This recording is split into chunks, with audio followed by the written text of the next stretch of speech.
Yang terhormat Bapak Ibu Guru anggota komunitas praktisi Sireng Manis, yang terhormat Bapak Ibu narasumber yang sudah hadir di tengah-tengah kita. Pertama, marilah kita mengucapkan puji syukur kehadiran Allah Subhanahu wa Ta'ala yang telah melimpahkan nikmat sehat dan nikmat sempat kepada kita, sehingga kita pada siang hari ini dapat berkumpul di ruangan ini untuk mengikuti kegiatan sosialisasi komunitas Sireng Manis dan seminar budaya positif dan penerapan segitiga restitusi. Yang selanjutnya, izinkan saya selaku moderator menyampaikan susunan acara hari ini. Yang pertama yaitu pembukaan, yang kedua menyanyikan lagu Indonesia Raya, yang ketiga sambutan kepala sekolah, yang keempat sosialisasi komunitas Sireng Manis, yang kelima acara inti, yang keenam penutup. Yang pertama, untuk memasuki kegiatan yang pertama kita, mari kita buka acara ini yaitu dengan berdoa yang akan dipandu oleh Bapak Royani SAG. Kepada Bapak Royani SAG kami persilahkan.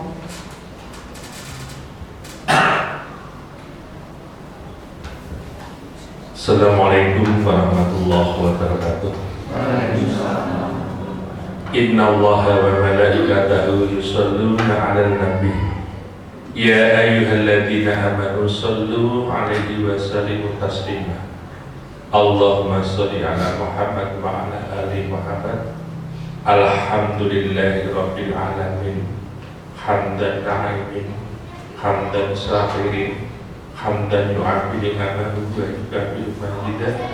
Ya Rabbana lakal hamdu hamdan yanbaghi li jalali wajhika wa 'azimi sultanik. Allahumma shalli ala Muhammad wa ala ali sayyidina Muhammad. Rabbi awzini an ashkura nikmataka allati an'amta alayya wa 'ala walidayya.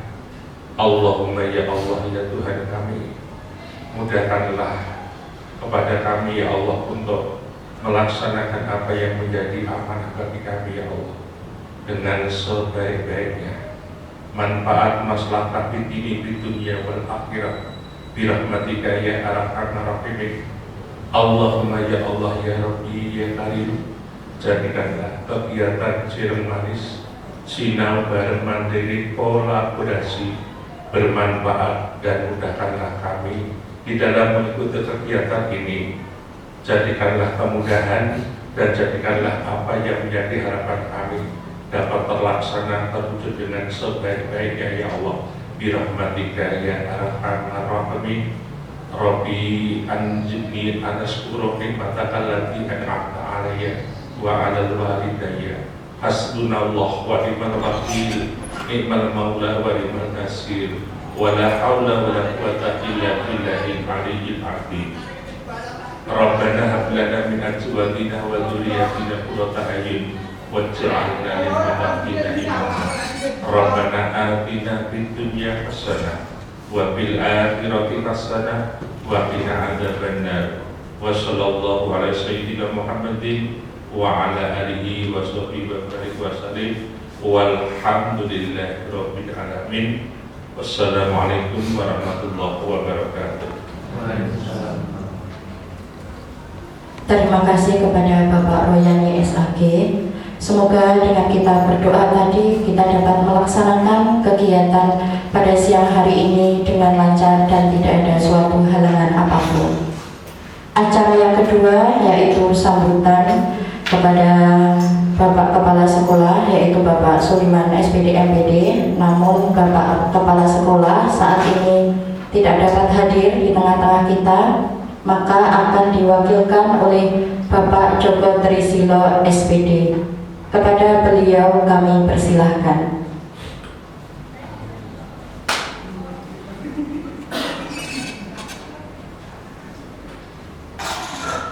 Punten, Bapak Indonesia Raya dulu ya Bu. Dulu, maaf Bapak Ibu lupa Indonesia Rayanya. Jadi untuk acara yang kedua kita menyanyikan lagu Indonesia Raya dulu ya. Mohon maaf Bapak Joko. Monggo hadirin dimohon untuk berdiri. Hiduplah Indonesia Raya. Indonesia tanah airku, tanah tumpah darah. Di sanalah aku berdiri, jadi pandu hidupku. Indonesia kebangsaanku, bangsa dan tanah airku. Marilah kita berseru, Indonesia bersatu. Hiduplah tanahku, hiduplah negeriku, bangsaku, rakyatku semuanya. Bangunlah jiwanya, bangunlah badannya untuk Indonesia Raya.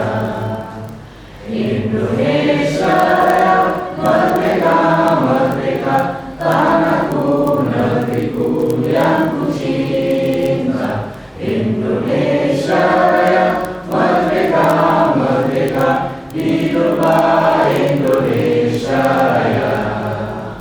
Indonesia Raya, merdeka, merdeka, tanahku, negeriku yang ku cinta. Indonesia Raya, merdeka, merdeka, hiduplah Indonesia Raya. Monggo hadirin dapat duduk kembali. Maka langsung saja untuk acara yang ketiga, yaitu sambutan kepada Bapak Joko Trisilo SPD, kami persilahkan.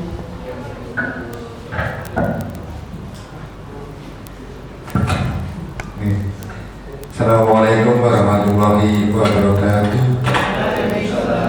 Alhamdulillahirabbil alamin wa bihi nasta'inu ala dunya wa din. Asyhadu an la ilaha illallah wa asyhadu anna Muhammadar Rasulullah. Allahumma shalli ala Muhammad wa ala ali Muhammad. Rabbi shrah li sadri wa yassir li amri wa hlul 'uqdatam min lisani yafqahu qawli.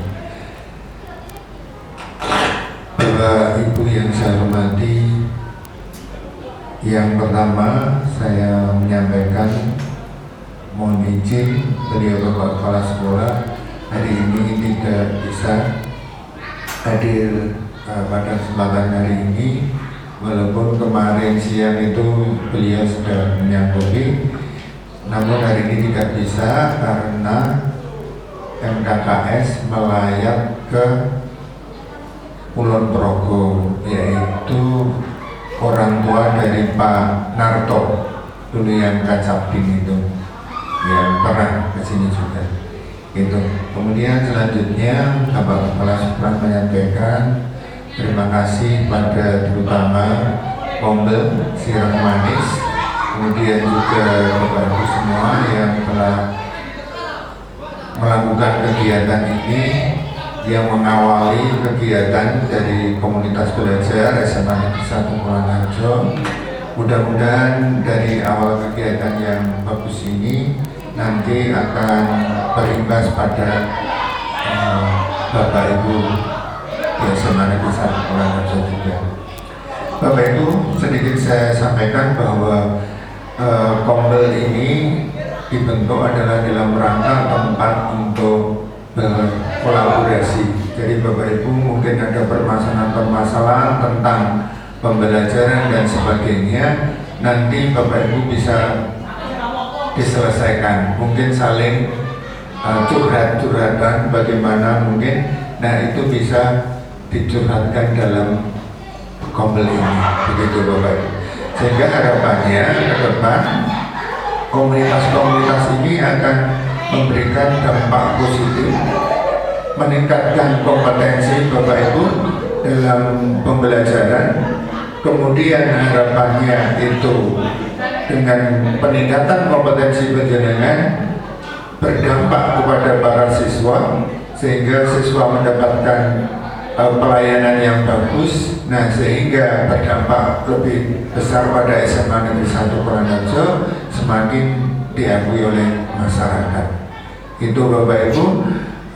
Terus kemudian terima kasih nih terutama Pak Royani, Nyah Riri, Pak Sunarwan, yang tolong niki anggap mawon niki putra putri panjenengan yang disembuyung. Gitu saya melihat ini ada Pak Royani, Pak Narwan, Nyah Riri yang mereka masih muda-muda yang tolong disembuyung. Dikasih motivasi ribut carane agar nanti kongres ini berjalan dengan baik, kegiatan berjalan dan selanjutnya sesuai dengan harapan kita, Bapak Ibu. Jadi tanpa panjenengan sembuyung nih mungkin yang ngapunten ndak meletre kata Pak Royani, Pak Narwannya, Nyah Riri ini yang ngapunten. Jadi itu harapan kami dan nanti dari sekolah. Selanjutnya untuk hari ini Bapak Ibu, ini adalah tentang salah satu tugas kegiatan pagi ini adalah tugas dari calon guru penggerak yang punya kewajiban melakukan diseminasi apa yang telah mereka terima dalam CGP untuk disampaikan ke panjenengan. Jadi adalah satu kewajiban dan alhamdulillah sekaligus ini ada kegiatan dalam komunitas dan ini adalah hal yang luar biasa. Nah, apa itu budaya positif? Walaupun nanti Bapak Ibu sering mendengar, mungkin pernah melakukan. Nah, ini bahan diskusi, bahan diskusi untuk kita semua. Dan selanjutnya nanti mohon apabila kegiatannya berlangsung, mohon maaf saya pribadi tidak bisa mengikuti secara penuh nanti karena sudah ada kegiatan yang harus kami kerjakan juga. Jadi nanti saya mohon pamit. Selanjutnya sekali lagi selamat untuk mengikuti kegiatan diseminasi budaya positif dari CGP melalui kegiatan komunitas belajar Sirang Manis Sinau Bareng Mandiri Kolaboratif. Keren, keren banget. Ini Indonesia tadi. Oh, keren, mudah-mudahan nanti menginspirasi teman-teman yang lain. Itu dengan mengucap Bismillah maka kegiatan diseminasi budaya positif melalui komunitas Sirang Manis saya nyatakan dibuka. Terima kasih, mohon maaf segala banyak kesalahan saya pribadi, sekali lagi mohon maaf. Assalamualaikum warahmatullahi wabarakatuh. Terima kasih kepada Bapak Joko Trisilo SPD yang telah memberikan sambutannya kepada kita. Kemudian untuk acara yang keempat yaitu sosialisasi komunitas Sirang Manis yang akan disampaikan langsung oleh Ketua Komunitas Sirang Manis yaitu Ibu Pipit Agustina Ganarsi SPD. Kepada oh, ya sudah. Sebentar Bapak Joko, ini kita foto bersama dulu ya Bapak untuk kenang-kenangan juga. Oh ya sudah. Mohon Bapak Ibu kita foto bersama dahulu. Sirang Manis, mohon maaf, saya diberikan kesempatan dari sekolah ini menjadi penggerak kombel. Saya sama Pak Muksin dalam hal ini karena kami juga bertugas menjadi CGP. Kami juga alhamdulillah ada tugas komunitas praktisi yang harus kami lengkapi. Jadi selain berenang kami juga minum air sekalian gitu, intinya seperti itu. Ini saya sosialisasikan sekarang saja ya Bapak, karena Bapak Ibu ya, karena hanya 5 menit lagi kita istirahat, kita ice breaking dulu ya. Ice breaking dulu. Tepuk jos ya, karena saya berharap ini Sirang Manis akan berkembang menjadi lebih baik, jadi jos. Jadi saya ulang lagi, tepuk jos. Jas O S jos gitu.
Jawa bahasanya adalah sinau bareng, tetapi juga dituntut untuk mandiri ya Bapak Ibu.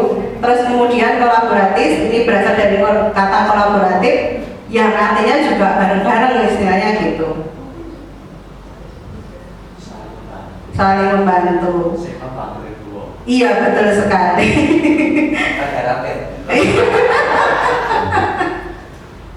Nah ini ya, kalau dari sinau itu artinya adalah belajar, memiliki filosofi belajar seumur hidup, karena kita sebagai guru tuntutannya juga luar biasa, kita juga harus belajar seumur hidup. Kata belajar sendiri menunjukkan bahwa komunitas ini menjunjung tinggi nilai pembelajaran seumur hidup. Anggota komunitas didorong untuk terus belajar dan mengembangkan diri mereka secara berkelanjutan. Komunitas ini menyediakan plafon bagi para anggotanya untuk belajar dari satu sama lain dari para pakar di berbagai bidang. Kebetulan kita itu dapat pakar-pakar, misalnya pakar IT, ada Pak Mugi, ada Pak Hadi, ada Pak Musin gitu. Pakar agama, ada Pak Roy, ada Kak Uki, ada Bu Wawa gitu. Pakar sejarah gitu, ada Kak Riri, ada Kak Win, nanti ada Kak Endang. Jadi pakar-pakarnya ada. Terus ada olahraga. Nanti kalau breakingan olahraga kita membutuhkan bantuan dari Pak Sunarwan, Pak Tri, gitu, Mas Bara, gitu. Terus Mas Devi juga saya harapkan sebagai guru agama nanti sebagai pakar dari agama secara Bhinneka Tunggal Ika kita bersama-sama. Begitu ya? Terus bareng ini karena bersama, jadi penekanannya adalah kerjasama. Kata bersama ini menunjukkan terbuka untuk semua orang yang ingin belajar. Anggota komunitas saling belajar, berbagi pengetahuan dan belajar satu sama lain. Semangat kebersamaan ini dapat meningkatkan motivasi dan hasil belajar para anggotanya. Terlepas dari kita ini latar belakangnya kan beda-beda. Ada latar belakang, usia, dan tingkat pengetahuannya juga beda-beda. Semua orang diterima dan dihargai dalam komunitas ini. Suasana yang inklusif dan ramah ini dapat membantu para anggotanya merasa nyaman dan berani untuk bertanya dan berbagi ide. Jadi saya harap nanti Bapak Ibu berbagi ide. Hari ini saya harapkan kita dapat 2 sertifikat. Yang pertama dari kombel kita, seminar budaya musik. Terus yang kedua ini nanti saya ada pengimbasan sedikit, jadi ada jamnya 32 JP nanti. Jadi ada 2 sertifikat yang akan kita peroleh. Terus kemudian mandiri, saya harap ini proses pembelajaran dilakukan secara aktif oleh individu. Walaupun kita bersama-sama, tapi kita juga punya tanggung jawab secara individu dalam komunitas belajar, melibatkan inisiatif, motivasi, dan tanggung jawab pribadi untuk mencapai tujuan pembelajaran bersama dalam komunitas belajar. Kalau kolaboratif, ini adalah kerjasama di antara para anggota komunitas belajar untuk mencapai tujuan bersama dalam berbagai pengetahuan, berbagi ide, dan sumber daya. Visinya ya, menjadi komunitas yang menginspirasi dan memfasilitasi pembelajaran sepanjang hayat, di mana setiap individu dapat mengembangkan potensi diri secara maksimal melalui kolaborasi dan kemandirian. Misinya mendorong pembelajaran bagi guru yang mengembangkan literasi dan numerasi. Ini titipan dari sekolah, harus ada literasi dan numerasinya.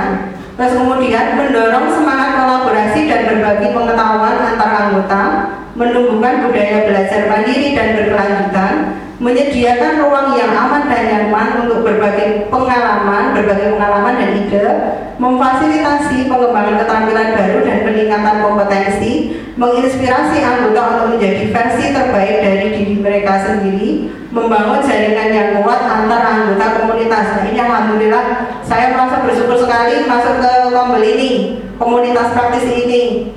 Pak Riri tadi memesankan makanan gitu. Terus Mbak Rafia nanti jadi MC, Pak Roy, kayaknya saya merasa lengkap gitu. Terima kasih ya. Alhamdulillah ya Rabbil. Terus membangun kesadaran akan pentingnya kolaborasi dalam mengatasi tantangan bersama. Tipe sasaran anggota komunitas adalah nanti semua orang yang ingin menjadi pembelajar sepanjang hayat. Ini diharapkan bisa masuk ke komunitas kita. Ada program kegiatan melakukan berbagai praktek baik pengembangan pembelajaran literasi dan numerasi, melaksanakan seminar atau webinar, pemanfaatan teknologi informasi komunikasi untuk strategi pembelajaran dalam penyelenggaraan kegiatan belajar mengajar yang kolaboratif dan inovatif, melaksanakan berbagai praktek baik pembuatan media pembelajaran yang inovatif atau pembelajaran yang berpusat pada peserta didik. Nah, ini ya Bapak Ibu ya susunannya. Yang pertama itu Pak Sulaiman sebagai penanggung jawab atau pembina, kemudian saya sendiri itu ketua, kemudian wakil ketuanya Pak Muhsin, Pak Mugi menjadi sekretaris, Mbak Endang Yuli menjadi bendahara karena mempunyai pengalaman di kebendaraan, Mas Adi ini sebagai koordinator program. Selain Mas Adi ada Pak Roy dan Bu Winarni. Kemudian ada Mbak Rafia ini sebagai koordinator komunikasi dan informasi. Kemudian Bu Riri, Bu Sri Muljanti ini juga sama masuk di situ. Ada Mbak Wawa juga masuk di situ. Kemudian Pak Sukimen itu menjadi koordinator logistik. Di bawahnya ada Pak Sarjono. Hari ini kayaknya belum ada ya Pak Sarjono. Terus kemudian untuk evaluasi dan monitoring itu Pak Sunarwan sama Pak Tri Haryati. Kemudian untuk koordinator dokumentasi itu ada Mas Bara sama Mas Devi.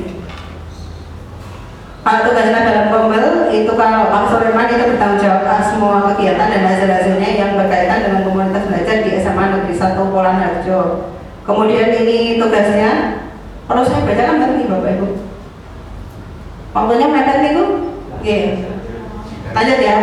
Ya, oke. Kalau ketua nanti memimpin, mengarahkan, mengkoordinasi seluruh kegiatan komunitas belajar, menyusun rencana kerja tahunan komunitas dan memastikan implementasinya, bertanggung jawab atas pelaksanaan pertemuan rutin dan memastikan komunitas berjalan sesuai dengan tujuan, menjadi penghubung antara komunitas dan pihak sekolah. Kemudian Pak Muksin sebagai wakil tugasnya membantu ketua dalam menjalankan tugasnya, menggantikan ketua jika berhalangan hadir, mengatasi pelaksanaan program kerja komunitas, memastikan kelancaran operasional komunitas. Kemudian Pak Muki sebagai sekretaris mengelola administrasi dan dokumentasi komunitas termasuk pencatatan notulen rapat, pengelolaan dokumen, korespondensi, bertanggung jawab atas pengarsipan dan penyimpanan dokumen komunitas, menyusun laporan kegiatan dan notulen rapat, dan mengatur jadwal pertemuan dan kegiatan komunitas. Kemudian Mbak Endang Yuli sebagai bendahara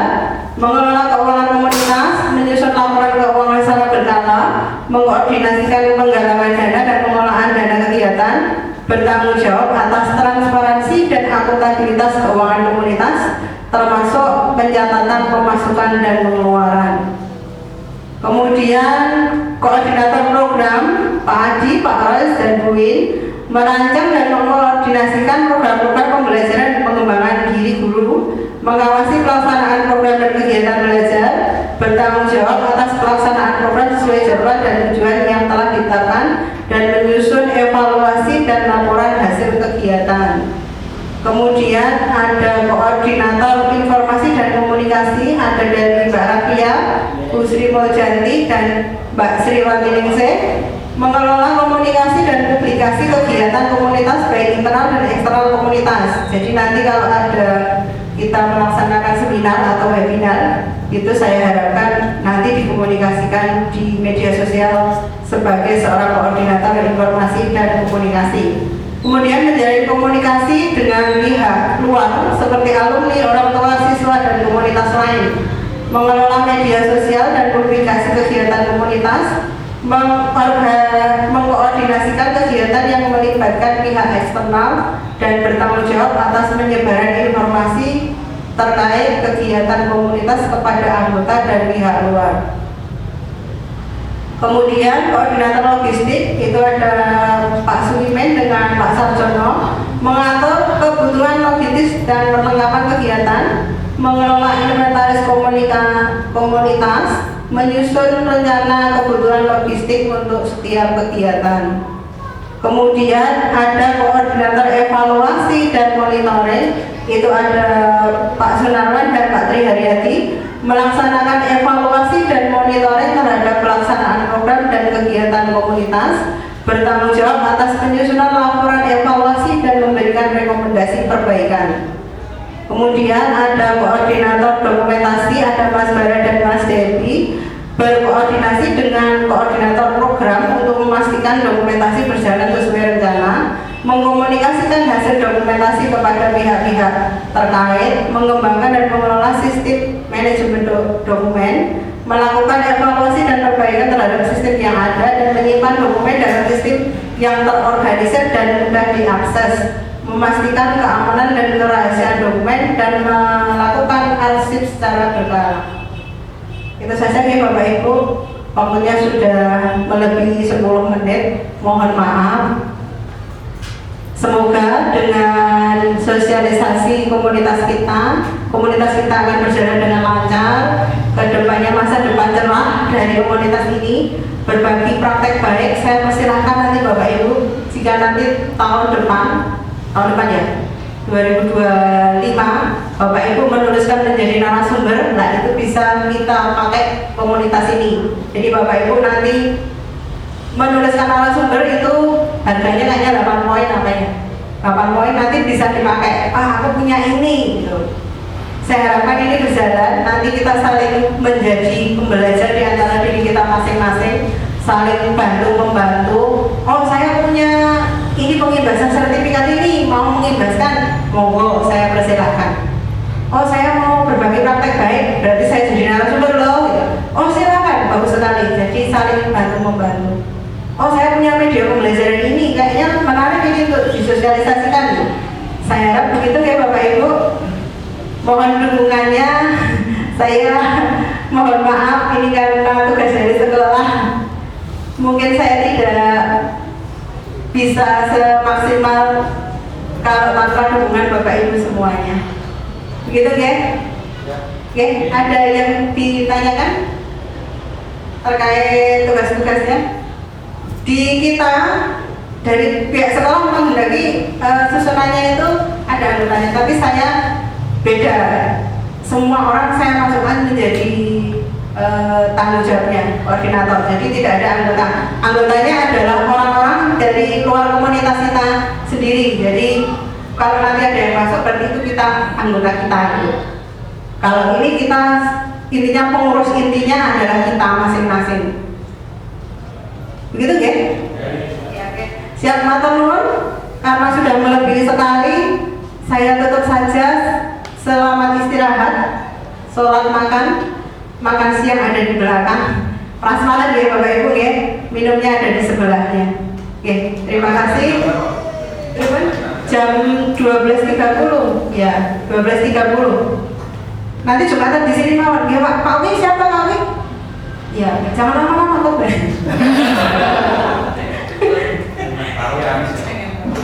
Terima kasih.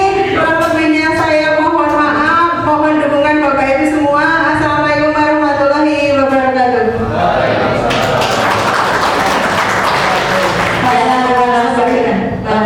Ya, terima kasih kepada Ibu Pipit Agustina Garasi SPD yang telah memperkenalkan komunitas Sirang Manis kepada kita semua. Kemudian untuk acara yang kelima nanti akan kita lanjutkan pada jam 12.30. Monggo sekarang Bapak Ibu bisa istirahat, sholat, dan makan terlebih dahulu. Nanti kita berkumpul lagi di ruangan ini jam 12.30 untuk mendengarkan materi dari narasumber. Begitu, terima kasih. Wassalamualaikum warahmatullahi wabarakatuh.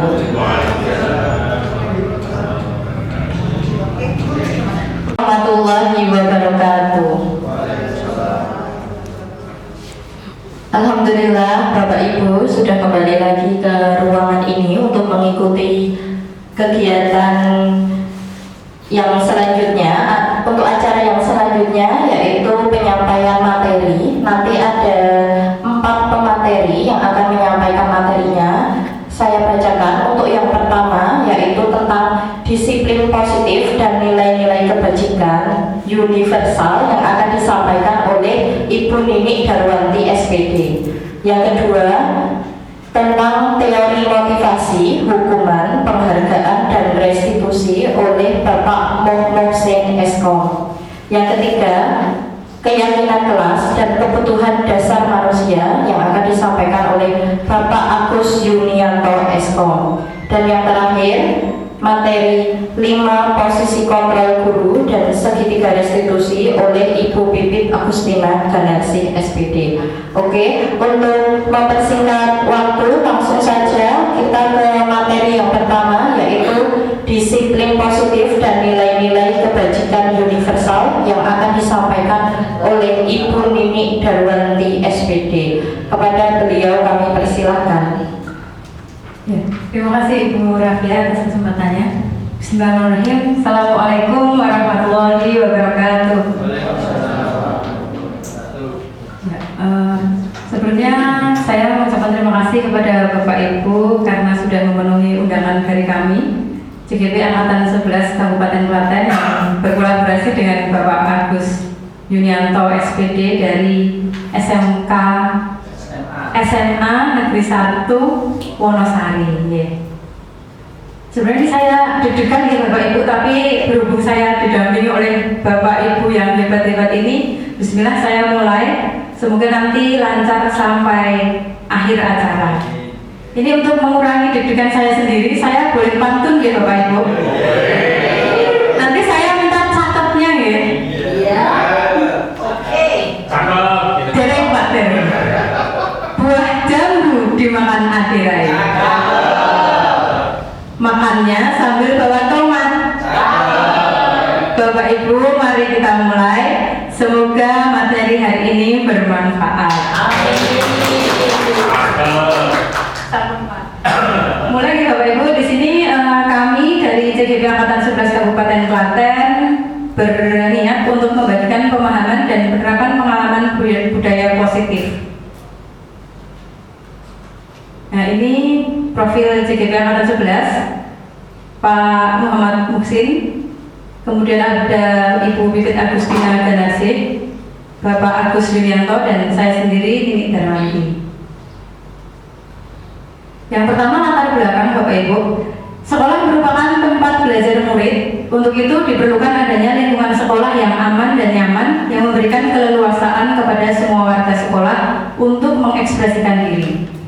Sejalan dengan filosofi pemikiran Ki Hajar Dewantara bahwa pembelajaran di sekolah harus bisa membuat murid memperoleh kebahagiaan yang setinggi-tingginya, maka diperlukan adanya budaya positif di sekolah. Dengan penanaman budaya positif, hal-hal baik akan dimunculkan dalam berbagai kegiatan.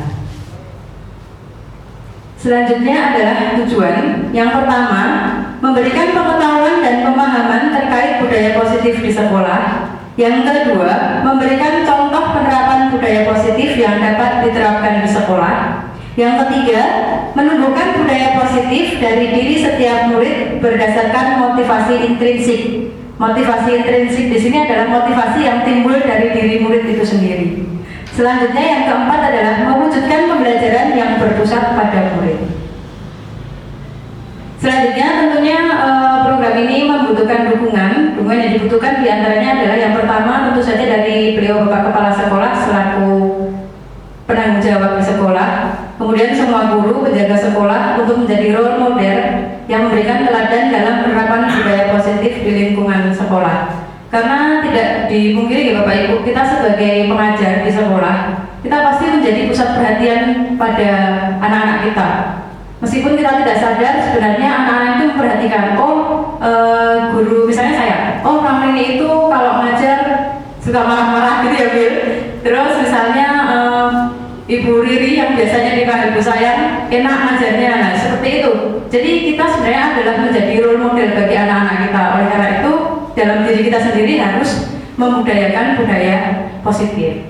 Untuk yang kedua, dukungan dari orang tua dan wali murid dalam keberlanjutan pelaksanaan budaya positif di rumah dan di lingkungan masyarakat sehingga menjadi teladan bagi murid. Nah, seperti yang kita ketahui bahwa kita adalah orang tua kedua bagi anak. Tapi tetap bahwa penanaman karakter itu dimulai dari keluarga. Jadi di sini peran orang tua juga sangat penting bagi karakter positif murid kita. Selanjutnya, dukungan yang ketiga adalah murid yang berkolaborasi dengan murid dalam membuat keyakinan kelas serta konsisten dalam melaksanakan budaya positif di sekolah. Nah, keyakinan kelas ini biasanya dibuat di awal pembelajaran, disepakati biasanya juga antara wali kelas dengan anak muridnya, kemudian bisa juga antara guru mapel. Jadi seperti saya juga menerapkan keyakinan kelas untuk pembelajaran bahasa Jerman. Kaitannya yang utama adalah penggunaan HP. Jadi mungkin ada beberapa mapel yang tidak mengizinkan anak itu menggunakan HP, tapi kalau di bahasa Jerman saya justru menghimbau anak untuk membawa HP. Keperluannya nanti untuk membuka kamus online. Selanjutnya yang keempat adalah dukungan dari lingkungan sekolah yang mendukung terlaksananya budaya positif dengan menciptakan suasana yang menyenangkan. Nah, berarti sekarang kita mulai. Untuk budaya positif ini Bapak Ibu pasti berkaitan erat dengan pembelajaran dengan paradigma baru.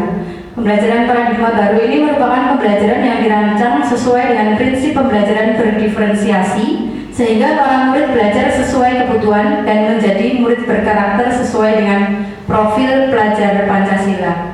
Berdiferensiasi, kita semua tahu nih Bapak Ibu, kurikulum Merdeka ini kita memang tidak lagi menjadi guru yang hanya sekedar mentransfer ilmu, tapi kita juga harus mengajar sesuai dengan kebutuhan anak.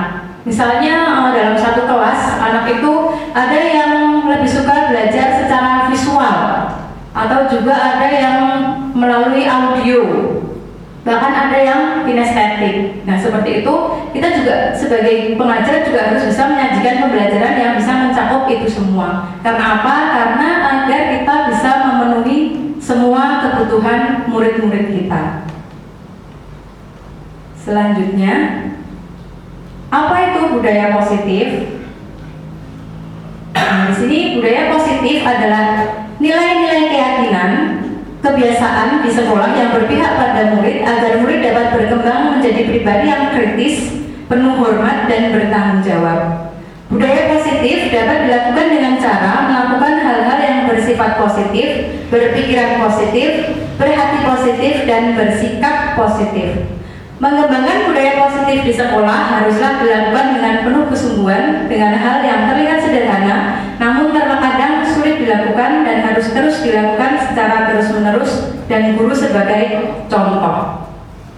Budaya positif yang paling mudah ditemukan di sekolah itu misalnya budaya 5S nih Bapak Ibu. Nama itu 5S Bapak Ibu? Senyum, salam, sapa, sopan, dan santun. Itu saja masih kita jumpai anak-anak yang kurang ya. Kadang ketemu dengan gurunya, ya mereka serta-merta lewat begitu saja. Padahal ini adalah budaya positif yang paling mudah dilakukan. Tapi kenyataannya memang belum semua murid-murid kita itu melakukannya. Nah, mungkin itu juga karena kita sendiri yang sebagai pengajar ini belum memudayakan itu di sekolah kita. Jadi ketemu murid ya sudah, kita biasa aja mungkin. Jadi anak-anak juga mau menyapa, wah ibaratnya kata kasarnya, bu kaya inget yuk, ya wis lah, nggak usah disapa. Nah seperti itu. Jadi kembali lagi semua itu berawal dari kita. Kita adalah contoh bagi anak-anak kita.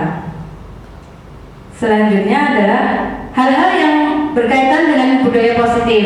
Ada beberapa hal yang berkaitan dengan budaya positif, diantaranya adalah satu, disiplin positif dan nilai-nilai kebajikan universal. Kedua, kebutuhan dasar manusia. Yang ketiga, hukuman konsekuensi restitusi. 4, posisi kontrol guru. 5, keyakinan kelas. Dan 6 adalah segitiga restitusi. Nah, ini disiplin positif adalah bagian saya. Ini karena nampaknya kok Bapak Ibu ada yang ngantuk gitu. Coba saya minta berdiri ya. Ini kita belajar sambil bermain Bapak Ibu. Ini berhubung saya guru bahasa Jerman, saya akan sedikit mempraktekkan, memperagakan. Ini clue-nya adalah makhluk hidup. Nanti gerakan saya dan apa yang keluar dari mulut saya silakan Bapak Ibu terjemahkan. Yang pertama adalah apel. Coba Bapak Ibu, apel. Apel. Iya. Ayo dikatakan Bapak Ibu, apel.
agar dapat berkembang menjadi pribadi yang kritis, mandiri, dan bertanggung jawab. Sebagai seorang pendidik, guru diharapkan mampu menuntun murid menjadi pribadi yang disiplin dan berperilaku sesuai dengan nilai-nilai kebajikan universal, serta memiliki motivasi dalam diri untuk berkembang lebih baik lagi. Nah, sebenarnya dari tadi selalu digunakan bahwa guru itu sebagai penuntun. Kita bukan lagi guru yang mengajar, bukan lagi guru yang memberikan ilmu, bukan lagi guru yang hanya mendidik, tapi kita menuntun. Jadi anak-anak itu sudah memiliki karakter bawaan, Bapak Ibu, karakter bawaan yang tidak bisa kita rubah sebenarnya, tapi kita bisa mengarahkannya, menuntunnya menjadi yang lebih baik. Nah, itu gunanya disiplin positif yang berasal dari diri kita sendiri sebagai pengajar ataupun diri peserta didik. Nah, disiplin positif ini tadi kan berkaitan erat dengan nilai-nilai kebajikan universal. Nilai-nilai kebajikan universal ini sudah sangat sering kita jumpai. Hanya mungkin karena namanya nilai-nilai kebajikan universal begitu, jadi kita agak asing. Padahal sebenarnya apa itu nilai-nilai universal? Nah, ini saya mengambil contoh dari dua sumber mawon. Yang pertama adalah nilai-nilai kebajikan universal berdasarkan profil pelajar Pancasila. Nah, ini pasti Bapak Ibu sudah hatam ya dengan karakter profil pelajar Pancasila. Yang pertama, beriman bertakwa kepada Tuhan Yang Maha Esa dan berakhlak mulia. Yang kedua, mandiri. Ketiga, bernalar kritis. Keempat, berkebinekaan global. Yang kelima, bergotong royong. Dan keenam adalah kreatif. Kemudian sumber kedua dari Ibu Primary Years Program, sikap murid itu ada toleransi, rasa hormat, integritas, mandiri, menghargai, antusias, empati, keingintahuan, kreativitas, kerjasama, percaya diri, dan komitmen. Nah, sekali lagi Bapak Ibu, kita sebagai pengajar diharapkan dan sebaiknya kita mampu menuntun anak-anak kita agar mereka memiliki nilai-nilai kebajikan universal ini. Paling tidak, anak itu memiliki sikap-sikap yang yang kami contohkan di depan. Toleransi kaitan erat dengan perbedaan agama, adat, dan budaya. Rasa hormat ini bukan hanya kepada gurunya nih Bapak Ibu, ini juga pada teman-temannya. Karena kan anak-anak juga masih ya sampai saat ini ibaratnya memanggil nama teman aja dengan nama bapaknya atau nama ibunya. Nah, itu sebenarnya ternyata membuat anak itu malu atau jengkel. Nah, itu sebaiknya dihilangkan. Kemudian integritas, mandiri, ini diharapkan anak juga memiliki kesadaran penuh terhadap apa yang dia lakukan dan bertanggung jawab. Terus kemudian menghargai orang lain, antusias dalam belajar, antusias dalam mengembangkan diri untuk meraih cita-cita. Selanjutnya adalah empati ini. Empati itu bukan hanya sekedar kita kasihan ya anak itu misalnya nggak punya uang, oh kasihan ya itunya apa ada benda-benda yang hilang. Tapi empati itu ikut merasakan apa yang teman-teman itu rasakan. Kemudian keingintahuan, kreativitas, kerjasama, percaya diri, komitmen ini berkaitan erat dengan posisi anak ketika belajar di dalam kelas. Nah, itu tadi disiplin positif dan nilai-nilai kebajikan universal yang bisa saya sampaikan. Selanjutnya adalah kebutuhan dasar manusia. Ini akan disampaikan oleh Bapak Agus Yulianto. Kepada Bapak Agus Yulianto, kami bersilakan.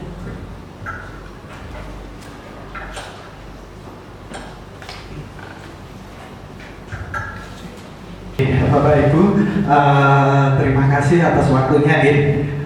Di sini kenapa saya berada di sini? Ini yang pertama, saya berdiri di sini bukan menggurui atau bagaimana, karena ini tuntutan. Saya harus mendiseminasikan budaya positif yang saya terima dari pendidikan guru penggerak. Di sini saya akan membawakan dua nilai dari budaya positif. Yang pertama adalah keyakinan kelas dan kebutuhan dasar manusia. Kenapa keyakinan kelas bukan peraturan kelas? Mungkin Bapak Ibu ada yang ingin berpendapat, monggo. Kenapa keyakinan kelas bukan peraturan kelas? Ada yang mau mengemukakan pendapat, monggo, siapa? Gak ada ya. Jadi di sini Saya Pak. oh, monggo Pak Moksin. Ya, silakan. Kenapa Pak? Nah, kalau peraturan itu searah menurut saya. Iya. Jadi searah maksudnya yang membuat itu semacam guru. Iya. Jadi nggak memihak juga, nggak mengikutkan siswa. Tapi kalau keyakinan kelas itu keduanya. Jadi dua belah pihak. Melibatkan dua belah ya, kesepakatan. Betul sekali ya Bapak Ibu. Jadi biasa kita kan banyak sekali peraturan yang ada di sekolah, mau peraturan kelas ataupun peraturan sekolah itu biasanya dibuat secara sepihak, mungkin dari sekolah ataupun mungkin dari guru mapel sendiri. Tapi di kurikulum Merdeka ini diharapkan kita tidak mengesampingkan peraturan kelas, tapi kita meninjau ulang peraturan kelas di situ, apakah peraturan kelas itu memberatkan siswa. Nah, mungkin siswa kita tertib dengan berseragam, memasukkan baju itu kalau di depan Bapak Ibu saja. Wah, misalnya, wah ada Pak Narwan nih, ayo didepokin baju nih, kok tidak di sini. Nah, jadi dia itu menaati itu dengan paksaan dari rasa takutnya dia, karena dia nanti bakalan dimarahin sama gurunya. Tapi kalau keyakinan kelas ini diyakini dari hati dia bahwa apa yang dia lakukan itu dia yakin akan tujuannya. Sekarang ini ada pertanyaan pemantik. Mengapa kita memiliki peraturan tentang penggunaan helm pada saat mengendarai kendaraan roda 2 atau motor? Kenapa Bapak Ibu kalau kita menggunakan helm pada saat mengendarai motor itu, kenapa? Tujuannya apa? Kepalanya anak. Ya, mungkin melindungi kepala ya. Berarti kan di situ kita yakin bahwa helm itu apabila kita kecelakaan itu bisa melindungi kepala kita dari benturan. Nah, itu kan keyakinan untuk keselamatan kita. Mungkin kalau dari segi peraturan, mungkin biar tidak ditilang sama polisi. Nah, berarti kan di situ peraturan, karena aturan dari polisi yang membawa motor itu harus menggunakan helm. Ya, tapi keyakinan kita memakai helm itu agar kita selamat, ya, terutama di bagian kepala. Ya. Nah, di sini pembentukan keyakinan sekolah atau keyakinan kelas. Jadi keyakinan kelas itu bersifat lebih abstrak daripada peraturan yang lebih rinci dan konkret. Terus yang kedua, keyakinan kelas itu berupaya pernyataan-pernyataan universal. Tadi sudah dikenalkan dengan nilai-nilai kebaikan universal itu tadi. Yang ketiga, pernyataan keyakinan kelas senantiasa dibuat dalam bentuk positif. Keyakinan kelas hendaknya tidak terlalu banyak, Nah, jadi keyakinan kelas itu mungkin dari peraturan yang banyak itu bisa diringkas itu maksimal 7 keyakinan kelas.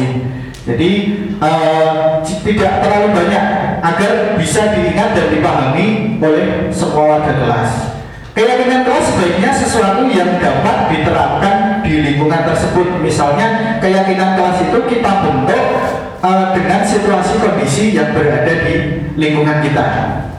Semua warga kelas hendaknya ikut berkontribusi dan dalam pembuatan keyakinan kelas lewat kegiatan curah pendapat.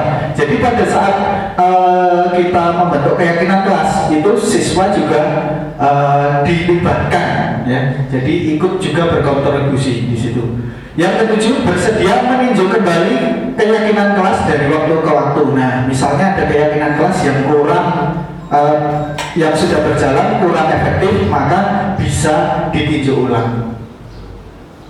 Nah, ini prosedur pembentukan keyakinan sekolah atau keyakinan kelas. Yang pertama, mempersilahkan warga sekolah atau siswa untuk mencurahkan ide tentang peraturan menghormati. Yang kedua, mencatat semua masukan. Nah, ini biasanya yang saya lakukan kemarin waktu tahun ajaran baru itu, saya pertama kali masuk kelas itu membuat keyakinan kelas dulu. Biasanya saya bagikan stick note, terus nanti siswa mengisi pengennya pembelajaran yang seperti apa loh. Nah, stick note itu nanti ditempelkan di papan tulis di depan. Nah, setelah itu kita mengganti kalimat negatif menjadi positif. Misalnya, dilarang berbicara pada saat guru menerangkan. Dilarang, kata dilarang itu negatif, ya. Maka kita ubah menjadi positif. Misalnya, menghormati orang yang berbicara, itu lebih positif. Terus yang selanjutnya, tinjau kembali curahan pendapat yang terkumpul dan susun menjadi keyakinan kelas atau sekolahnya. Jadi biasanya nomor 4 ini pada saat saya prakteknya di kelas itu anak-anak menuliskan tidak boleh geng-gengan. Nah, biasanya kan anak-anak ngelompok sendiri, nah, geng-gengan gitu di kelas. Terus yang kedua, tidak boleh membuli. Nah, itu sebenarnya artinya sama Bapak Ibu. Kalau kita rangkum menjadi sebuah keyakinan kelas, itu intinya kan saling menyayangi dan menghormati. Nah, itu menjadi beberapa keyakinan kelas yang memperkasai beberapa dari yang dituliskan siswa itu. Tinjau ulang keyakinan kelas yang sudah tersusun menjadi 3-7 keyakinan. Nah, ini biar memudahkan kita mengingatkan keyakinan kelas itu apa, jangan banyak-banyak Bapak Ibu, maksimal 7 saja. Mungkin dari saling menghormati, harus saling menyayangi, terus harus jujur, ya, dan lain-lainnya. Nomor 6, yaitu meninjau dan menyetujui dengan menandatanganinya. Nah, setelah kita rangkum menjadi sebuah keyakinan kelas dengan nilai-nilai universal tadi, terus kita suruh menandatangani semua warga sekolah ataupun warga kelas. Jadi semua tanda tangan itu berarti kan kita menyepakati, kita setuju dengan apa yang kita yakini itu. Setelah itu biasanya kalau untuk keyakinan kelas kita tempel di kelas atau di dinding itu agar siswa itu juga setiap hari melihat, dan itu nanti akan membentuk karakter dia. Oh iya, keyakinan kelas ini, kalau saya melanggar keyakinan itu tentu saja ada konsekuensinya. Nah, ini Bapak Ibu, keyakinan kelas adalah nilai-nilai kebajikan universal yang disepakati secara tersirat dan tersurat, lepas dari latar belakang suku, negara, bahasa maupun agama. Nah, di sini ada peraturan Bapak Ibu yang di sebelah kiri Bapak Ibu itu ada peraturan, yang sebelah kanan itu ada keyakinan. Saya nyuwun turun, mohon ikut pendapatnya nih. Kembalikan barang ke tempatnya. Keyakinannya apa Bapak Ibu kira-kira? Nak berjileh dia dibalikin. Tanggung jawab, bener ya Bu Rini ya. Jadi nilai keyakinannya adalah tanggung jawab. Terus yang kedua, dilarang mengganggu orang lain. Saling menghargai atau saling menghormati ya. Hadir di sekolah tepat jam 7. Disiplin. Dilarang melakukan kekerasan.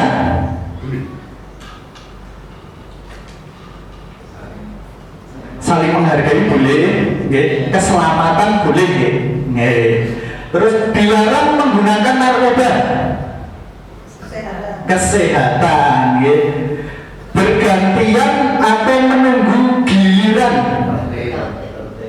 tertib, saling menghormati juga, dilarang merokok, kesehatan. Kita lihat jawabannya, next Mbak. Ya, yang pertama itu adalah tanggung jawab, yang kedua adalah toleransi dan menghargai orang lain, yang ketiga itu disiplin dan komitmen, yang keempat cinta, damai, dan keamanan, yang kelima kesehatan, yang keenam menghormati orang lain, yang ketujuh menjaga kesehatan dan menghormati orang lain. Biasanya nak sing ra ngerokok mambu rokok kan nggih janji gitu. Biasanya ngatur iku. Next. Itu tadi keyakinan. Kita langsung masuk ke 5 kebutuhan dasar manusia. Jadi seluruh tindakan manusia itu memiliki tujuan tertentu. Semua yang kita lakukan adalah usaha terbaik kita untuk mendapatkan apa yang kita inginkan. Ketika kita sedang memenuhi satu atau lebih dari satu kebutuhan dasar kita, yaitu 5 kebutuhan dasar itu, yang pertama adalah bertahan hidup.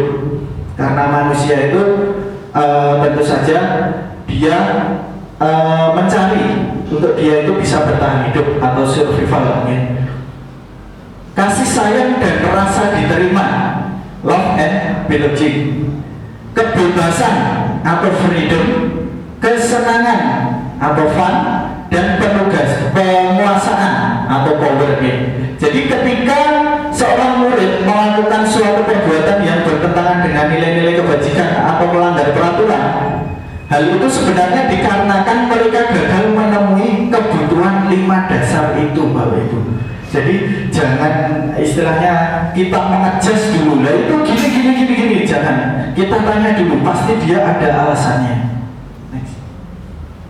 Ini ada sebuah kasus Ibu Ambar, guru wali kelas 10A di SMA Pelita Hati, sedang bingung menghadapi ulah salah satu muridnya di kelasnya, yaitu Doni.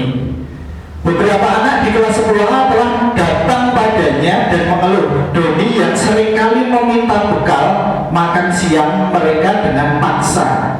Jadi biasanya kelas 10A itu membawa bekal dan Doni itu tidak membawa, jadi diminta paksa. Jika Bapak Ibu menghadapi situasi seperti itu, seperti gambar itu, apa yang Bapak Ibu lakukan? Menurut Bapak Ibu, kira-kira apa alasan Doni melakukan itu? Jadi di sini di kurikulum Merdeka ini kita tidak boleh langsung mengejas anak itu. Kita harus tanya dulu. Nah, lanjut. Jadi kebutuhan dasar manusia yang pertama itu adalah kebutuhan bertahan hidup atau survival. Kebutuhan bertahan hidup itu kebutuhan yang bersifat fisiologis untuk bertahan hidup, misalnya kesehatan, rumah, makanan, kebutuhan primer dan sekunder. Terus kebutuhan biologis sebagai bagian dari proses reproduksi, termasuk kebutuhan untuk tetap bertahan hidup. Komponen psikologis pada kebutuhan ini meliputi kebutuhan akan perasaan aman. Jadi kita hidup di dunia ini kan kita juga harus merasa aman Ini tadi ada contoh kasus kasusnya Bu Ambar sama Doni itu tadi yang Doni itu pemalas dari bekal anak-anak makan siang. Jadi dalam kasus Doni di atas, apabila jawaban Doni itu kita tanya, ketika ditanya oleh Bu Ambar itu adalah karena ia lapar dan orang tuanya tidak membawakan bekal makan siang, maka kebutuhan dasar yang sedang berusaha dipenuhi oleh Doni itu adalah kebutuhan untuk bertahan hidup. Karena dia golek-golek makanan dari temannya agar dia bisa mengatasi rasa laparnya. Kebutuhan hidup dasar manusia yang kedua yaitu kasih sayang dan rasa diterima.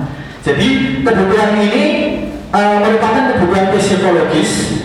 Kebutuhan untuk disayang, diterima itu meliputi kebutuhan akan hubungan dan koneksi sosial, kebutuhan untuk memberi dan menerima kasih sayang, dan kebutuhan untuk merasa menjadi bagian dari suatu kelompok. Jadi mungkin di dalam pertemanan itu harus ada kasih sayang dan rasa diterimanya.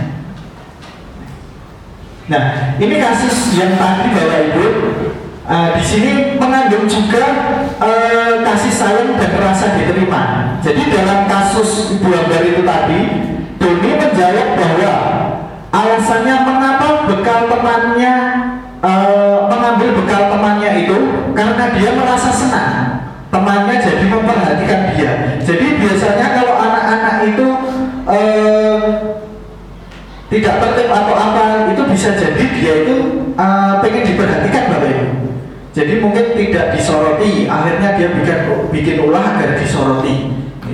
Jadi ketika teman-temannya melaporkan tindakan itu pada gurunya dan gurunya memberitahu orang tuanya, sehingga orang tuanya jadi memperhatikan dia. Oh iya, aku dilaporin Bapak Ibu guru, anakku jadi ini jalui panganane koncone. Maka di situ orang tua membawakan bekal. Jadi dia merasa diperhatikan oleh orang tuanya. Jadi maka kebutuhan dasar yang sedang dipenuhi Doni itu adalah kebutuhan akan kasih sayang dan rasa diterima. Terus yang ketiga yaitu penguasaan. Jadi ini kebutuhan pengakuan atas kemampuannya. Biasanya yang mampu itu perlu diakui. Nah, jadi kebutuhan ini berhubungan dengan kekuatan untuk mencapai sesuatu, menjadi kompeten, menjadi terampil, diakui atas prestasi dan keterampilan kita, didengarkan dan memiliki rasa harga diri. Jadi dalam kasus Ibu Ambar dan Doni itu tadi, apabila jawaban Doni adalah dia merasa hebat karena temannya jadi takut dan dia dapat menuruti keinginannya, maka sebetulnya Doni itu sedang berusaha memenuhi kebutuhan dasar akan kekuasaan. Karena apa? Dia mencopot makanan dari temannya secara paksa, tidak ada teman yang melawan. Berarti dia berusaha untuk memenuhi kebutuhan akan kekuasaan. Nah, ini biasanya anak-anak seperti itu mau melawan lebih, akhirnya kan dilaporkan ke Bapak Ibu guru. Manusia yang terakhir adalah kesenangan. Kesenangan itu kebutuhan untuk merasa senang.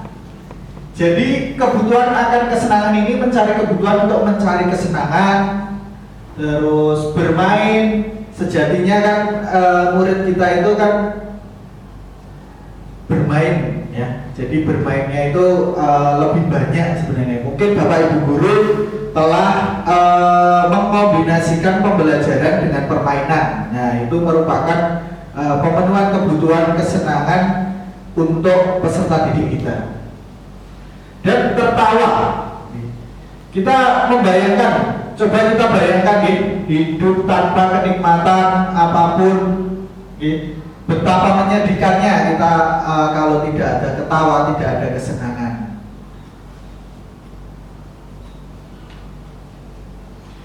Ya, ini adalah contoh kasus kesenangan. Jadi dari kasus tadi, Ibu Ambar tadi dengan Doni. Jadi dalam kasus di atas, bila Doni menjawab bahwa ia melakukan karena iseng saja dan ia menikmati ekspresi wajah teman-temannya yang kesal karena diambil makanannya, dan menurut dia ekspresi teman-temannya itu lucu. Ya, jadi tadi Doni itu mengambil paksa makanan dari temannya, tapi dia itu menikmati ekspresi dari wajah-wajah temannya itu. Ya, itu merupakan usaha Doni untuk memenuhi kebutuhan kesenangan pribadinya. Ya, untuk selanjutnya nanti untuk hukum, motivasi dan restitusi akan disampaikan teman saya Pak Muhsin. Monggo Pak Muhsin.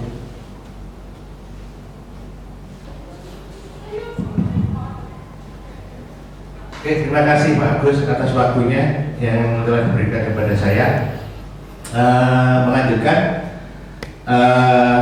di sini saya mau memberikan paparan tentang hukuman konsekuensi restitusi.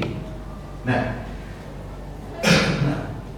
untuk yang pertama hukuman, ya, hukuman satu, tidak terencana atau tiba-tiba. Jadi nanti hukuman ini semacam segala sesuatunya tiba-tiba. Jadi tidak direncanakan.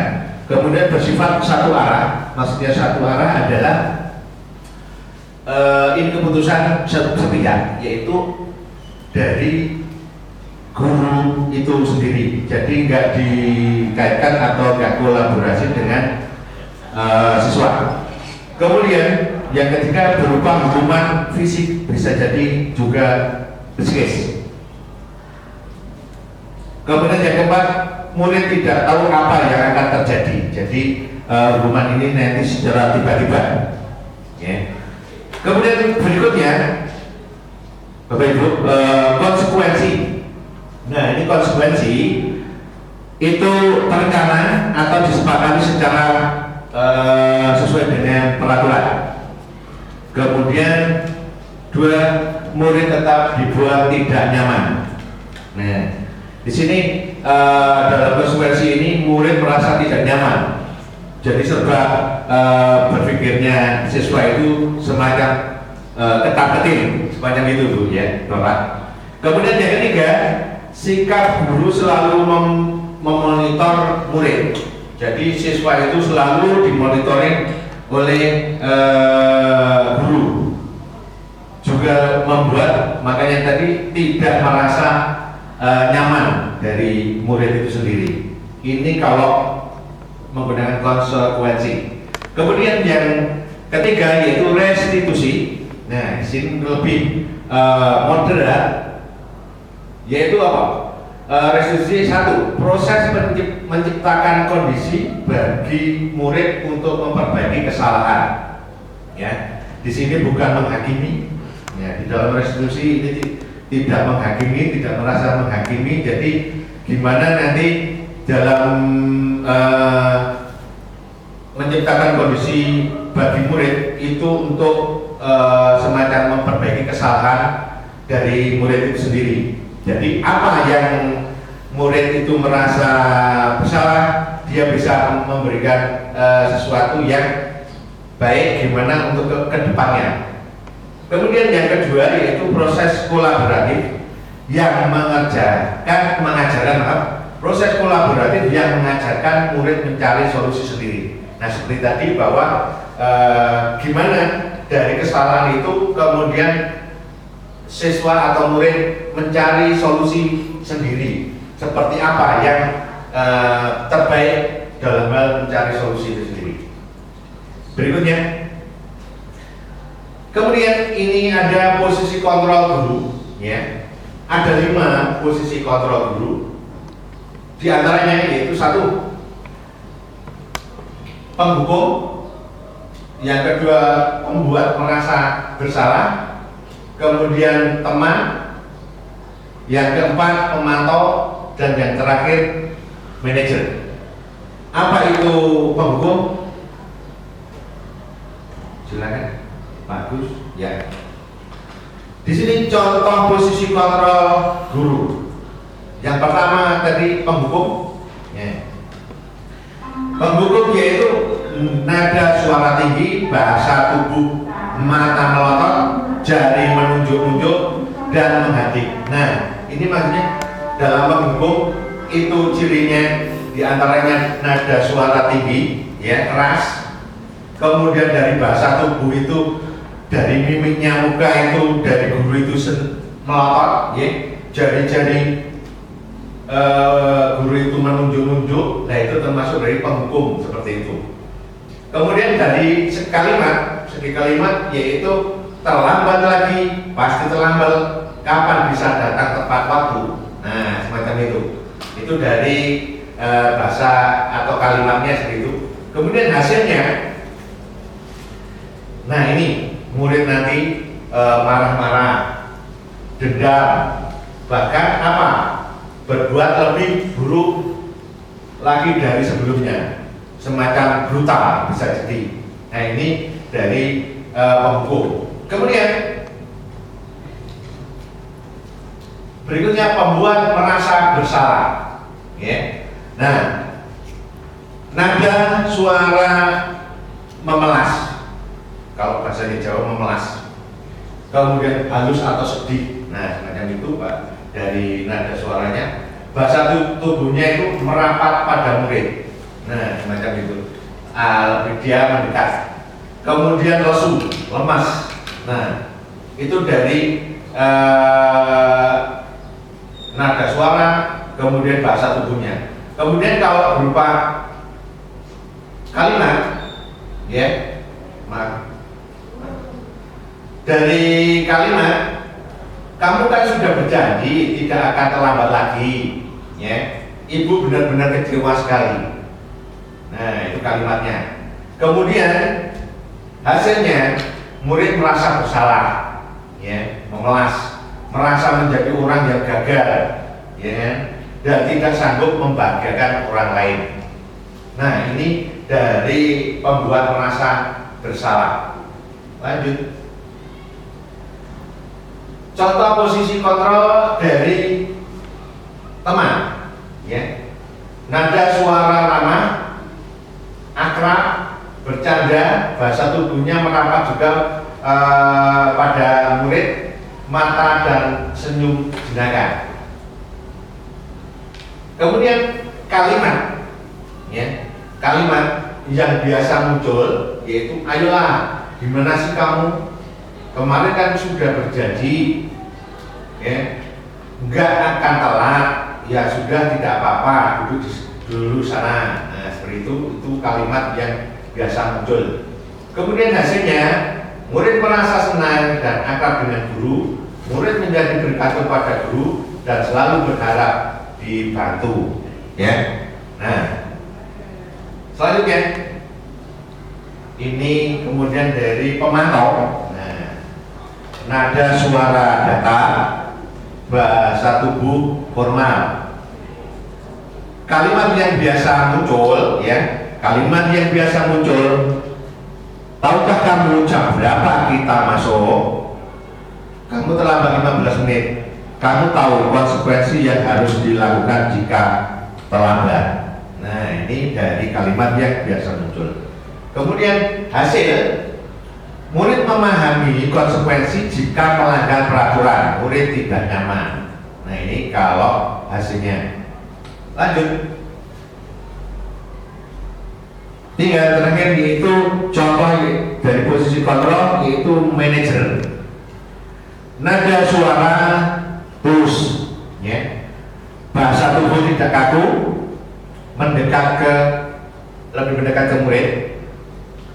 Selanjutnya kalimat yang biasa muncul. Nah, ini, apakah kamu tahu jam berapa sekolah dimulai? Jadi kamu terlambat, ya. Nah, kira-kira bagaimana kamu memperbaiki masalah ini? Apakah kamu besok datang lebih awal? Nah, ini dari segi manajer. Kemudian hasilnya, hasilnya fokus pada murid, ya. Fokus pada murid, murid mengetahui kesalahannya dan bisa mencari solusi sendiri. Nah, oke. Bermain posisi kontrol guru. Nah, oke, Bapak Ibu, dari contoh-contoh tadi,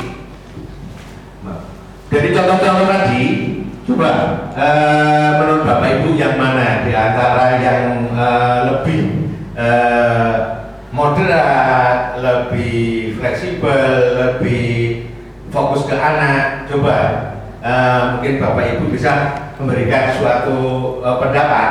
Nah, coba. Oke. Nah, kalau kita saat ini kurikulum merdeka, ya, kemudian sekolah sekarang itu yang namanya penghukum itu sudah tidak masuk, ya. Ini sesuatu yang radikal. Nah, lebih moderat mana, lebih ke fokus yang mana, yaitu kalau kita bisa milih yaitu ke manajer, ya. Coba kita lihat manajer. Nah,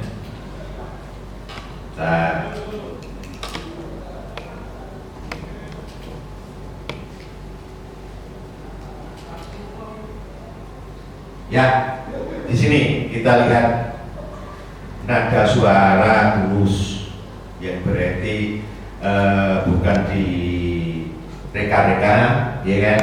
Dengan tulus ikhlas, guru memberikan sesuatu pemahaman sama anak, diberikan pengertian, bahasa tubuhnya juga nggak kaku, lebih luas, lebih apa ya?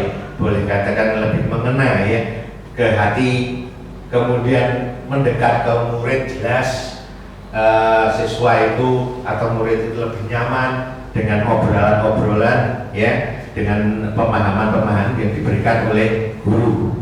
Seperti ini kalimatnya juga toh, kita ulangi bahwa kamu tahu jam berapa sekolah dimulai. Jadi kamu terlambat ya, kira-kira bagaimana kamu memperbaiki masalah ini, ya kan?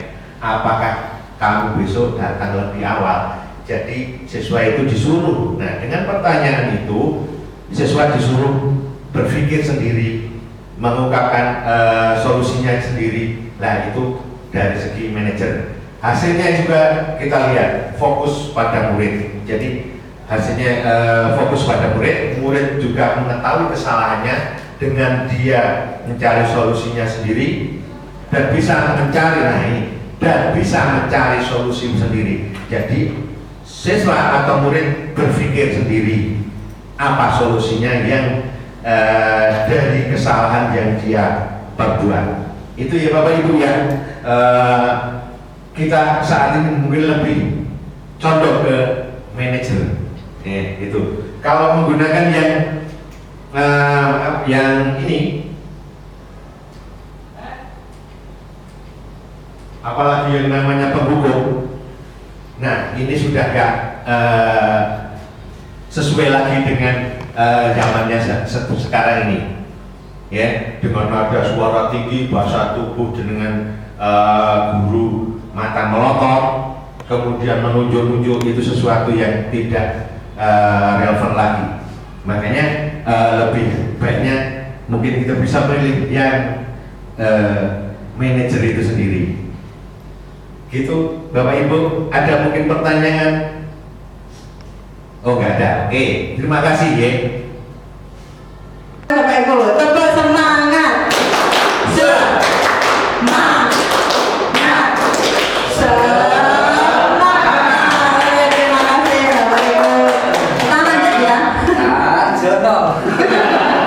Saya ucapkan terima kasih pada Pak Sarjono selaku Ketua Kombel Sireng Manis. Walaupun dengan kesibukan Pak Sarjono sebagai juri dalam beberapa perlombaan di Capdin, Pak Sarjono menyempatkan untuk hadir dalam kegiatan kita pada pagi hari ini. Oke, siang hari ini. Beri tepuk tangan untuk Pak Sarjono sayang. Terima kasih. Saya lanjutkan ya Bapak Ibu. Ini kita punya kasus. Tadi ada beberapa posisi kontrol guru. Yang pertama adalah sebagai penghukum. Kemudian sebagai apa Bapak Ibu? Manajer terakhir. Oke ya. Teman. Oke, boleh. Penghukum, teman, pemantau, manajer, satu lagi apa? Pembuat rasa bersalah. Ya, oke, ada 5 kontrol. Penghukum, pembuat rasa bersalah, teman, pemantau, terakhir manajer. Nah, nanti Bapak Ibu milih dari kasus ini itu dia masuk yang mana. Ada kasusnya kita baca bersama-sama. Kayaknya ini saya butuh suara yang merdu punyanya Kak Riri ini. Tolong dibacakan Kak Riri. Wong suarane limo benar wong ini kok yo. Beri tepuk tangan untuk Kak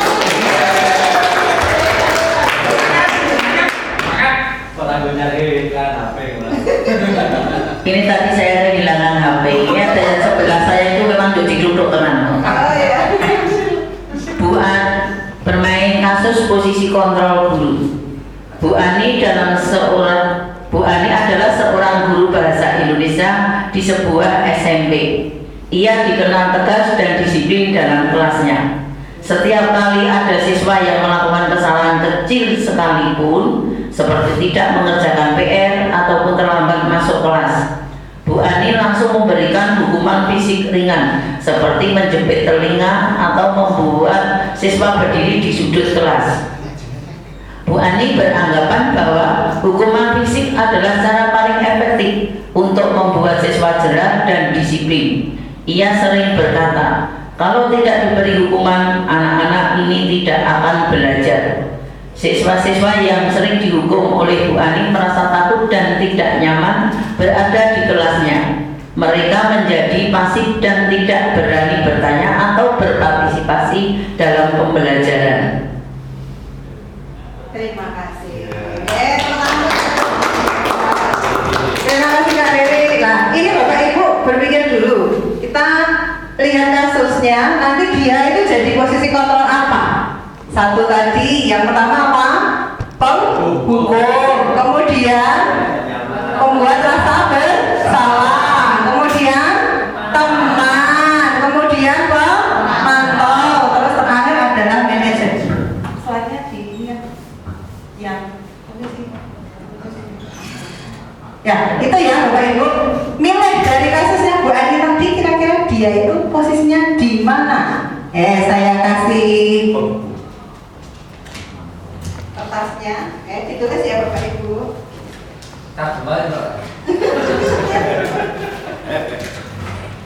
Penghukum.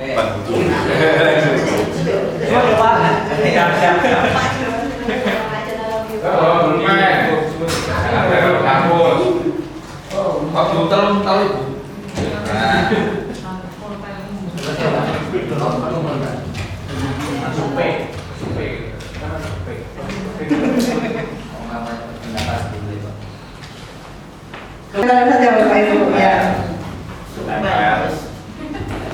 Singkat sederhana. Mama Dio.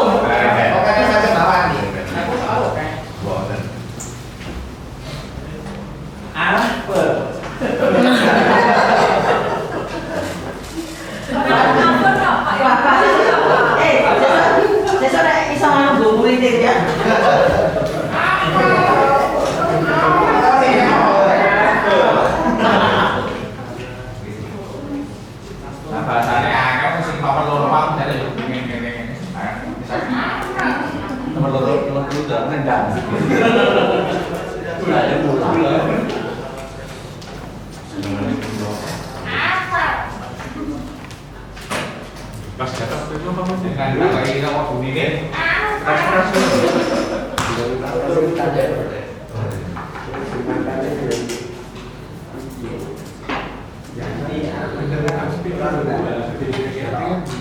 Oke ya, lanjut ya. Saya tampilkan Kak Indah Yuli untuk membacakan hasilnya. Ya, oke. Ya itu. Maju dong.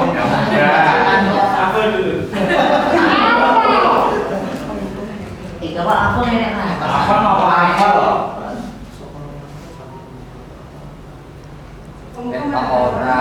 Hukum ada 1, 2.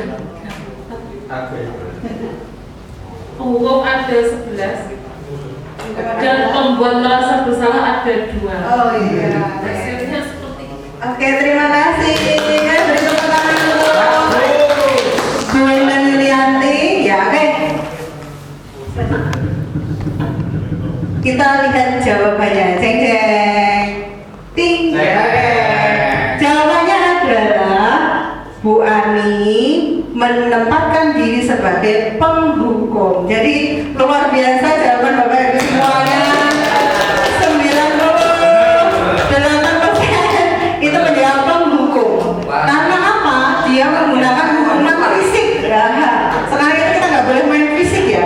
Karena itu adalah sebagai alat utama untuk mengontrol perilaku siswa dari Bu Ani ini. Jadi dia masuk menjadi seorang penghukum. Padahal hukuman fisik tidak hanya tidak efektif dalam jangka panjang, tetapi dapat menimbulkan dampak negatif yang serius bagi siswa, seperti trauma psikologis. Hukuman fisik dapat membuat siswa merasa takut, cemas, dan tidak aman. Hal ini dapat berdampak pada perkembangan emosi dan psikologis siswa. Penurunan motivasi belajar, siswa yang sering dihukum cenderung kehilangan motivasi untuk belajar. Mereka merasa bahwa belajar adalah sesuatu yang menyakitkan dan tidak menyenangkan. Kerusakan hubungan guru siswa, hukuman fisik, dapat merusak hubungan antara guru dan siswa. Siswa akan sulit untuk menghormati dan percaya pada guru yang sering menghukum mereka. Lanjut, nggih. Tanya dulu, Bu. Nggih, monggo Pak Tri. Terima Terima kasih. Ini kan ada, kalau saya berempat, Pak John, Pak Marwan, saya, Pak Bara, itu kan biasanya namanya olahraga itu kan fisik, sebenarnya kan membuat anak-anak kan lebih sehat. Ya Pak Marwan, biasanya kan tak suruh lari.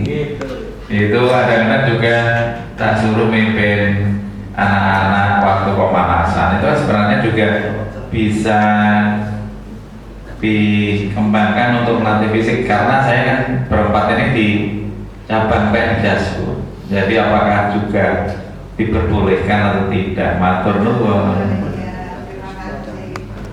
Ya, terima kasih atas pertanyaannya Pak Tri, luar biasa. Beri tepuk tangan Pak Tri. Ya, luar biasa. Kalau dalam posisinya Pak Tri itu pada waktu pelajaran Penjas, kalau untuk berolahraga, berlari kan itu juga termasuk pelajaran olahraganya. Yang ini kan tadi Ibu Bu Hani itu tadi menjepit kuping itu, menjepit kupingnya. Kan itu dalam posisi dia menjadi tidak nyaman secara psikologis, kan mesti akan aku dijewer Pak Tri. Mungkin kalau dilas gitu ya beda. Apalagi pakai saya. Saya. Begitu ya. Apalagi kalau pemanasan itu malah suatu bentuk apresiasi untuk anak, karena dia bisa memimpin latihan di situ. Jadi itu mungkin menurut Pak Tri itu hukuman, tapi menurut saya itu adalah sesuatu yang bukan hukuman, karena anak diberikan kesempatan untuk menjadi pemimpin dalam pembelajaran itu. Begitu Pak Tri? Nggih, terima kasih. Nggih. Lanjut nggih? Bermain kasus posisi kontrol. Oke, ini sekarang dibaca. Cepat Kak Awan. Bermain kasus posisi kontrol guru. Pak Budi adalah guru matematika di sekolah SMA. Ia dikenal sangat terorganisir dan memiliki kemampuan manajemen kelas yang baik. Setiap awal semester, Pak Budi selalu menyusun rencana pembelajaran yang detail, lengkap dengan tujuan pembelajaran, materi yang akan diajarkan, metode pembelajaran, dan penilaian yang akan dilakukan. Selain itu, Pak Budi juga melibatkan siswa dalam proses pembelajaran. Ia sering membagi siswa menjadi kelompok-kelompok kecil untuk mengerjakan tugas kelompok atau diskusi. Pak Budi juga memberikan kesempatan kepada siswa untuk menyampaikan pendapat dan ide-ide mereka dalam pembelajaran. Ketika ada siswa yang mengalami kesulitan dalam memahami materi, Pak Budi selalu sabar memberikan penjelasan tambahan atau memberikan tugas tambahan yang lebih mudah. Ia juga sering mengadakan sesi tanya jawab untuk memastikan bahwa semua siswa memahami materi yang diajarkan. Itu. Terima kasih. Beri tepuk tangan Bapak. Kasih lembar lagi. Ini posisinya apa ya Bapak Ibu?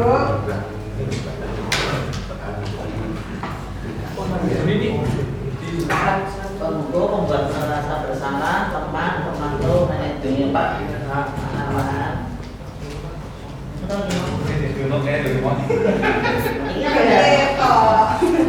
Ada di Wiki. Juara.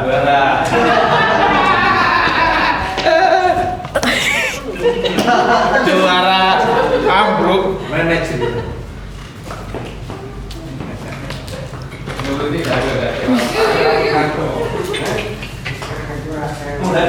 Daripada ngatur.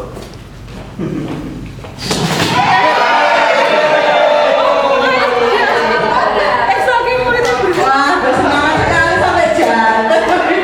Saking semangatnya loh. Ojo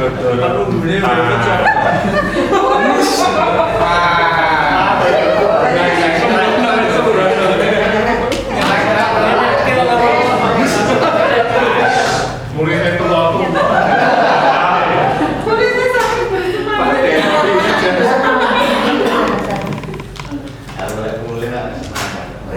Kita sama Mbak Mantinek, saya untuk membayangkan hasilnya ada berapa posisi? Untuk hasilnya posisi kontrol guru di sini